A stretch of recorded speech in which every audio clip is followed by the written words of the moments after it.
오늘 우리에게 새날을 주신 하나님께 감사하고 이 이른 시간 주님의 전에 모인 여러분을 축복합니다. 우리 다 함께 하나님을 찬양하겠습니다. 찬송가 288장 찬양합니다. 찬송가 288장입니다.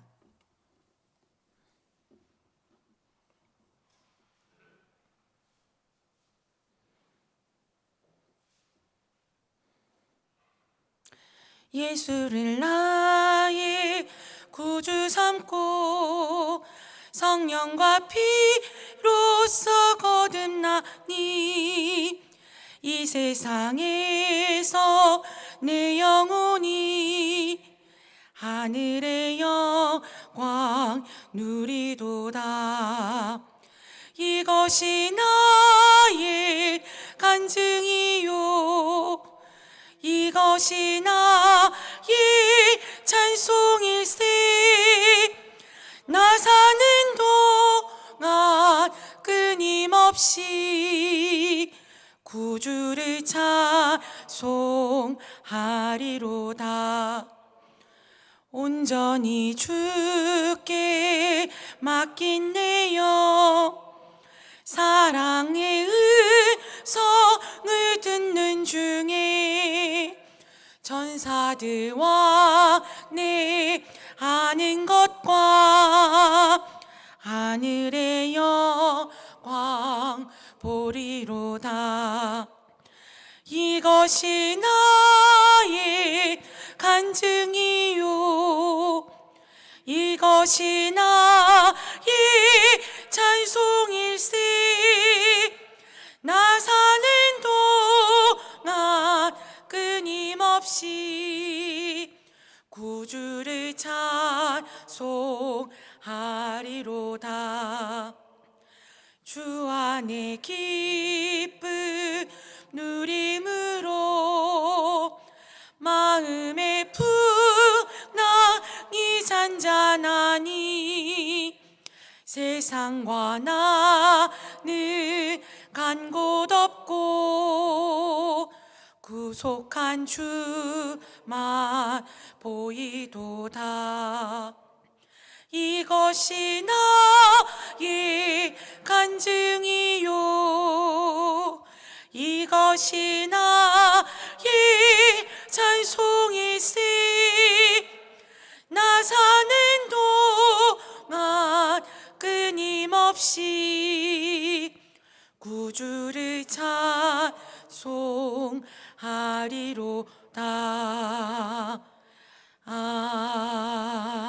아멘. 사도신경으로 우리의 신앙을 고백하겠습니다. 전능하사 천지를 만드신 하나님 아버지를 내가 믿사오며 그 외아들 우리 주 예수 그리스도를 믿사오니 이는 성령으로 잉태하사 동정녀 마리아에게 나시고 본디오 빌라도에게 고난을 받으사 십자가에 못 박혀 죽으시고 장사한 지 사흘 만에 죽은 자 가운데서 다시 살아나시며 하늘에 오르사 전능하신 하나님 우편에 앉아 계시다가 저리로서 산자와 죽은 자를 심판하러 오시리라. 성령을 믿사오며 거룩한 공예와 성도가 서로 교통하는 것과 죄를 사하여 주시는 것과 몸이 다시 사는 것과 영원히 사는 것을 믿사옵나이다. 아멘. 오늘 우리에게 주신 하나님의 말씀은 사도행전 15장 36절에서 41절의 말씀입니다. 신약성경 214쪽 사도행전 15장 36절에서 41절의 말씀입니다.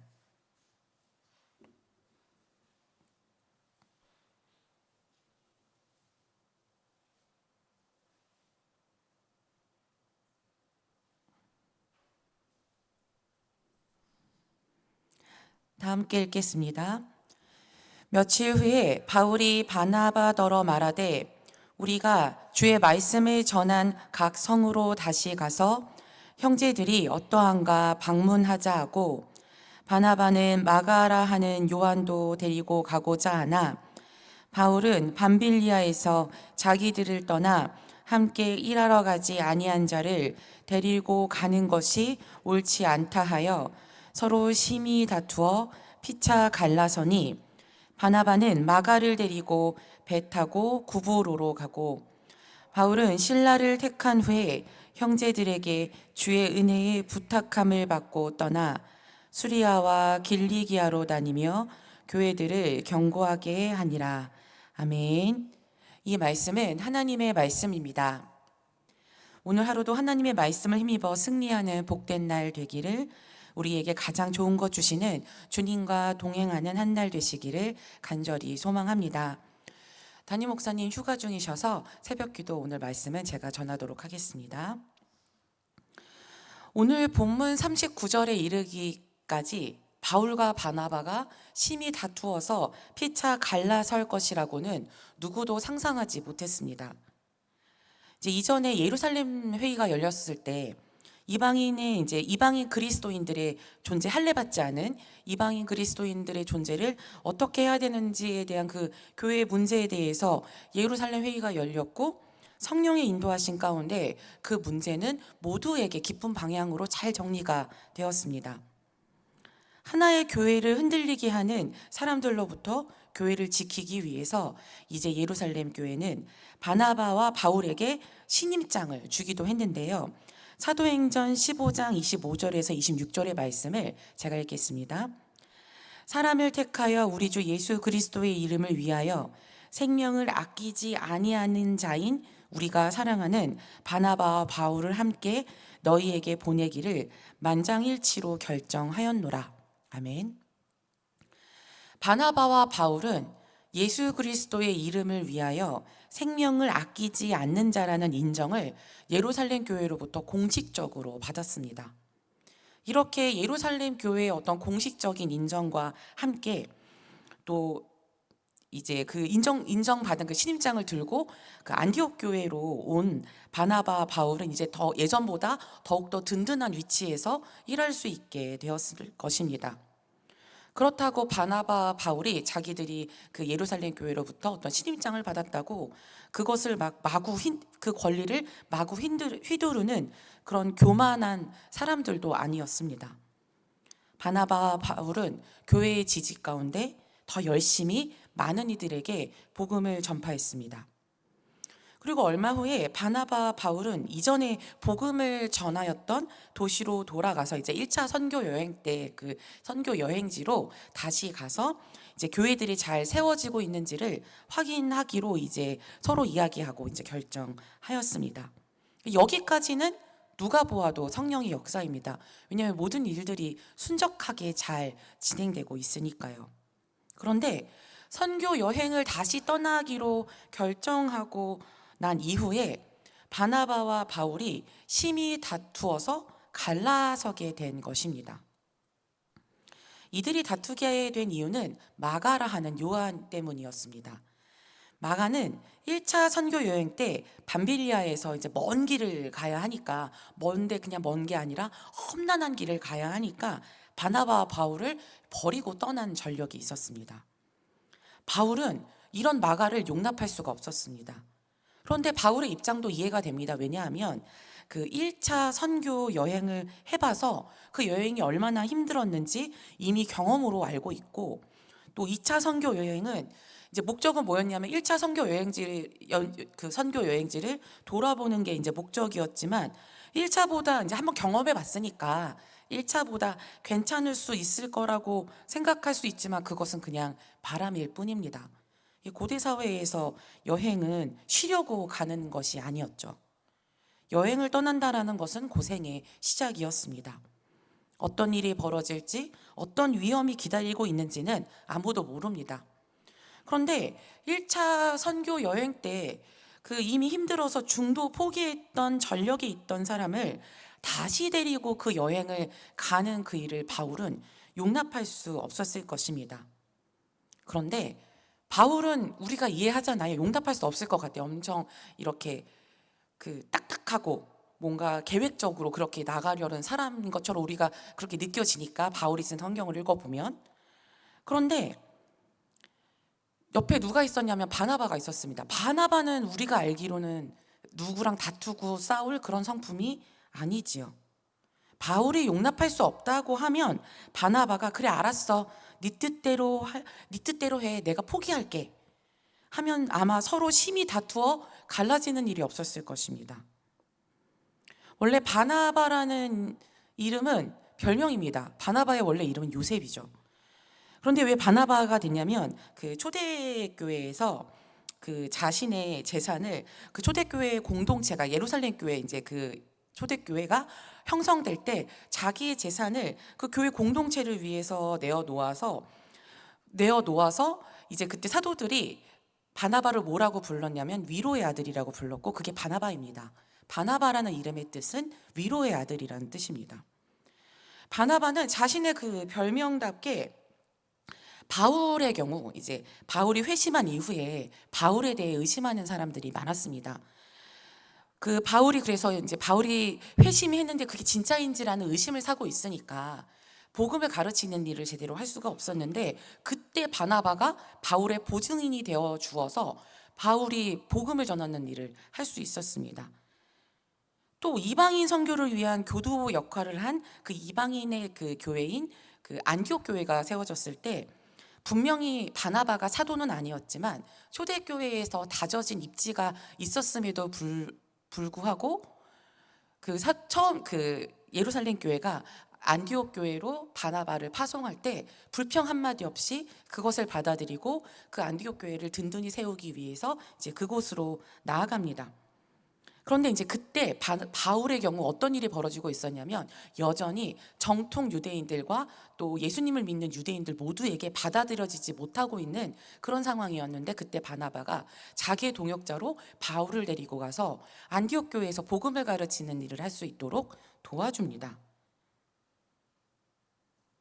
그러니까 바나바 눈에 마가의 그 중도 포기가 이 선교 여행에 문제가 될 수 있다라는 가능성으로 보였겠습니까? 바울을 세운 것처럼 모두가 용납하지 않는 그 바울을 세운 것처럼 마가도 도와주면 큰 사람 될 수 있겠지. 아마 그렇게 생각할 수 있는 바나바는 좋은 사람이었습니다. 이런 바나바를 사도행전은 이렇게 평가하는데요. 사도행전 11장 24절의 말씀을 제가 읽겠습니다. 바나바는 착한 사람이요 성령과 믿음이 충만한 사람이라 이에 큰 무리가 주께 더하여 지더라. 아멘. 착하고 성령과 믿음이 충만한 사람, 그러니까 바나바는 아주 완벽한 사람이었습니다. 신약 성경에서 예수님 다음으로 이런 사람을 본 적이 없습니다. 그런데 바울이 고집을 부리면서 마가 절대 안 된다고 큰 소리를 쳐도 바나바는 바울을 달래거나 아니면은 바울의 마음이 돌아설 때까지 기다리거나 아니면 자신의 뜻을 꺾거나 그럴 것 같은데 사도행전 15장 39절의 바나바는 우리가 아는 바나바가 아닌 것만 같습니다. 바나바는 바울과 심히 다투고 거기서 끝난 것이 아니라 결별하였습니다. 초대교회는 늘 문제 가운데 있었습니다.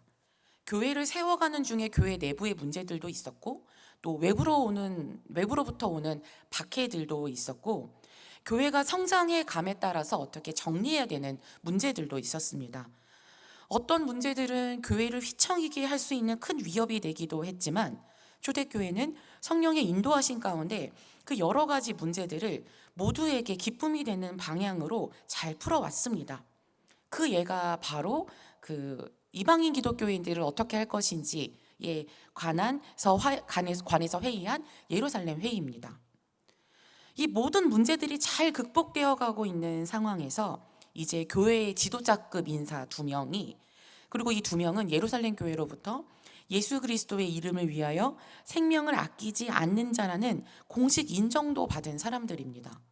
그런데 마가라 하는 요한이 누구라고 예수 그리스도의 이름을 위하여 생명을 아끼지 않는 자라 칭함을 받는 이들이 다투고 결별하게 되는 것일까요?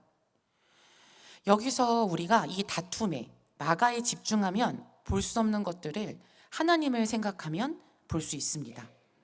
오늘 본문 39절에서 41절까지 말씀을 사도행전 15장 39절에서 41절까지 말씀을 다시 한번 읽어보겠습니다.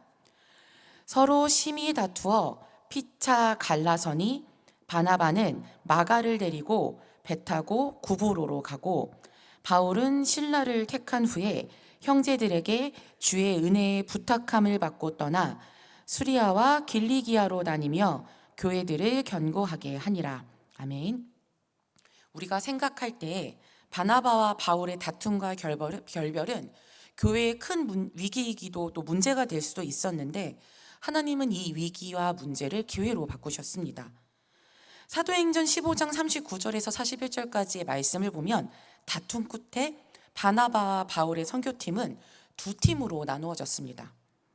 바나바와 마가가 한 팀이 되어서 구브로를 향해 나아갔고 바울은 새로운 동역자 실라와 함께 수리아와 길리기아의 교회로 나아갔습니다. 그리고 그 모든 교회는 더욱더 튼튼히 세워져 갔습니다. 바나바와 바울이 사도는 아니지만 초대교회의 위대한 지도자임은 틀림없습니다. 그러나 이들의 다툼과 결별도 하나님의 일을 막을 수 없었습니다. 우리는 어떤 문제가 생기면 그 문제에 집중하느라 지금 나와 함께 하시는 하나님을 잊어버리고는 합니다. 초대교회의 위대한 지도자 두 사람의 다툼과 결별을 문제의 원인이 된 마가에 집중하다 보면 하나님을 잊어버리고 하나님을 잊어버리면 41절 말씀의 끝부분인 교회들을 견고하게 하니라에 이를 수 없는 것처럼 말입니다. 하나님의 역사가 이루어져 가는 중에 바나바와 바울의 다툼과 결별이 있었고 우리 하나님은 이들의 다툼과 결별까지도 복음 전파의 동력으로 사용하셨습니다. 다툼 없고 평화롭고 문제 없고 강하고 단단한 이런 긍정적인 단어들 사이에서만 하나님이 역사하실 것 같지만 우리 하나님은 다툼과 분쟁과 약함과 고통 가운데서도 하나님의 구원을 이루시는 분이십니다. 심지어 제가 집중하지 말자, 우선은 생각하지 말자고 말했던 마가의 경우도 그렇습니다. 오늘 본문에서 마가는 애물단지 골칫덩어리였습니다. 왜 1차 선교 여행 때 마음을 다잡지 못하고 중도 하차해서 이렇게 그 초대교회의 위대한 두 지도자들이 서로 다투고 결별하게 만드나 라고 하면서 마가를 원망해 볼 수 있습니다. 그런데 하나님의 역사하심은 위대한 리더인 바나바와 바울을 통해서만 이루어지지 않습니다. 이제 이 본문 당시에는 교회의 짐이었으며 문제 그 자체인 마가를 통해서도 이루어집니다. 골로새서 4장 10절의 말씀을 제가 읽겠습니다. 나와 함께 갇힌 아리스다고와 바나바의 생질 마가와 이 마가에 대하여 너희가 명을 받았음에 그가 이르거든 영접하라. 골로새서 4장 10절의 마가가 그 골칫덩어리 마가입니다. 바나바와 바울이 다투고 헤어질 때 마가는 문제의 원인이 되었지만 이후에 마가는 바울의 선교 사역에서 아주 중요한 사람이 되었습니다. 하나님의 일에는 실패하심이 없습니다. 이제 좀 마음이 가벼워지고 시원해지지 않으셨습니까? 1차 선교여행 때 생사고락을 함께 했던 바나바와 그 바울의 다툼과 결별이 처음에 우리 마음을 무겁게 하고 답답하게 했지만 하나님의 역사는 우리의 마음을 이렇게 가볍게 하고 시원하게 합니다. 우리의 삶이 무겁고 답답합니까? 삶의 문제 가운데 짓눌려 있습니까? 그렇다면 실패하심이 없는 하나님의 뜻과 역사에 모든 것 맡기고 기도하시기 바랍니다. 우리 하나님이 반드시 우리의 그 무거운 마음을 가볍게 하시고 답답한 마음을 시원하게 하실 것입니다. 기도하겠습니다. 참 좋으신 하나님, 오늘도 주님의 자비로우신 은총이 오늘 우리와 함께하기를 간절히 소망합니다. 주님, 우리는 연약해서 삶의 무거운 문제들 앞에서 바람같이 흔들리고 그 흔들림 가운데 지금 이 시간 나와 함께 하시는 하나님을 잊어버립니다. 모든 문제 가운데 주님은 맨 뒤로 놓고 부단히 그 문제를 해결하기 위해 몸부림치지만 남는 것은 한숨뿐입니다. 그러나 그 한숨을 들으시는 하나님께서 우리를 놓지 않으시고 여전히 꼭 붙드시는 줄 믿습니다. 실패하지 않으시는 하나님을 믿고 지금 우리 현실 너머에서도 역사하시는 하나님께 우리의 마음을, 우리의 중심을 돌이키게 하옵소서. 모든 것 주님께 맡기고 주님과 동행하는 삶을 살아가게 하옵소서. 입술로만 주님과 동행한다고 하는 것이 아니라 우리에게 주어진 매 시간 주님을 맨 앞에 놓을 수 있는 믿음과 용기가 우리에게 있게 하옵소서. 오늘 하루도 주님을 향한 우리의 사랑이 더욱 깊어지기를 간절히 소망하며 예수님의 이름으로 기도합니다. 아멘. 하늘에 계신 우리 아버지여, 이름이 거룩히 여김을 받으시오며 나라가 임하시오며 뜻이 하늘에서 이루어진 것 같이 땅에서도 이루어지이다. 오늘 우리에게 일용할 양식을 주시옵고 우리가 우리에게 죄 지은 자를 사하여 준 것 같이 우리 죄를 사하여 주시옵고 우리를 시험에 들게 하지 마시옵고 다만 악에서 구하시옵소서. 나라와 권세와 영광이 아버지께 영원히 있사옵나이다. 아멘.